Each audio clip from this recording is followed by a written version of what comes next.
When people think of John Lennon, they usually picture the peace-loving, imagine-singing icon. But behind those iconic glasses was one of rock's sharpest tongues. While Lennon preached peace, he had no problem unloading scathing critiques on fellow musicians. According to Beatles assistant Tony Barrow, John could eviscerate someone with just a few words and smile while doing it. Let's take a look at bands Lennon openly disliked and the surprising reasons why. The Monkees. Often mocked as the Prefab Four, Lennon's disdain for the made-for-TV band went deeper than professional rivalry. In 1967, the Monkees' US success started to rival the Beatles. Lennon was furious. Beatles press officer Derek Taylor recalled him saying, "The Monkees are about as much a band as Mickey Mouse is a real mouse." When Mike Nesmith visited a Sgt. Pepper session, Lennon reportedly mocked him with off-key guitar parts and sarcastic digs like, "Better take notes. This is how real musicians work." At a London club, Lennon allegedly told Davy Jones, "When someone shouts, 'Hey Beatle,' I hate it. It turns me into a product. When someone yells, 'Hey Monkey,' you love it because that's all you are." Ironically, Peter Tork later claimed Lennon admitted he actually liked some of their songs, but couldn't be seen endorsing them. Though Beatles and Rolling Stones were friendly in public, Lennon wasn't shy about criticizing the Stones in private and sometimes in print. He accused them of copying the Beatles, once saying, "They're still trying to be bluesy while we're pushing forward." In a 1970 interview, he jabbed, "They're not in the same class musically. Mick's a great showman, but where are their Strawberry Fields?" During the filming of Rock and Roll Circus, Lennon reportedly told Mick Jagger, "You can swivel your hips all you want, but you're just singing our leftovers." Jagger supposedly replied, "At least I know who I am. Still figuring that out, John." Still, Lennon could be fair. In a 1980 interview, he admitted, "The Stones do what they do perfectly. I just didn't want to do it." Led Zeppelin, the kings of heavy rock.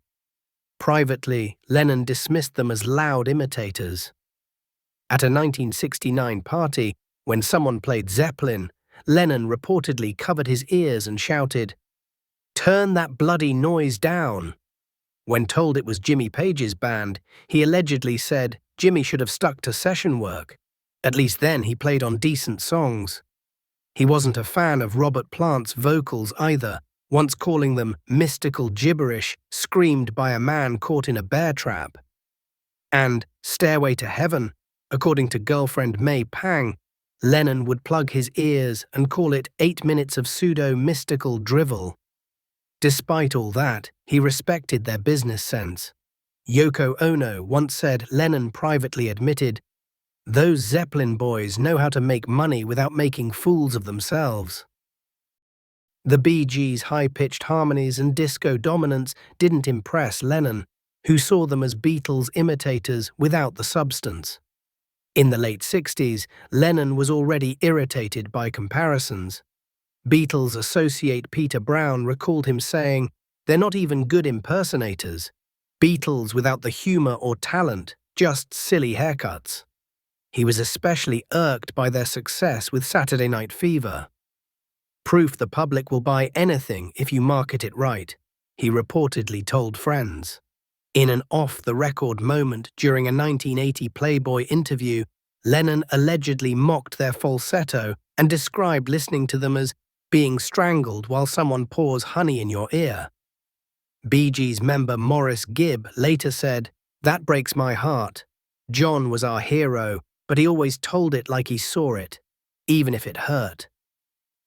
When Paul McCartney's post-Beatles band Wings released Give Ireland Back to the Irish, Lennon reportedly hurled the record across the room, sneering, "Political posturing from Mr. Thumbs Aloft.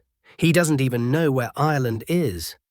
Lennon didn't hold back in interviews either. In 1971, he told Rolling Stone, "Wings is about money, not music. Paul's shown that without me, he's just yesterday." He called the band Paul McCartney and the Plastic Macs, and refused to keep their albums in the house, even those with songs dedicated to him. But underneath the bitterness was hurt.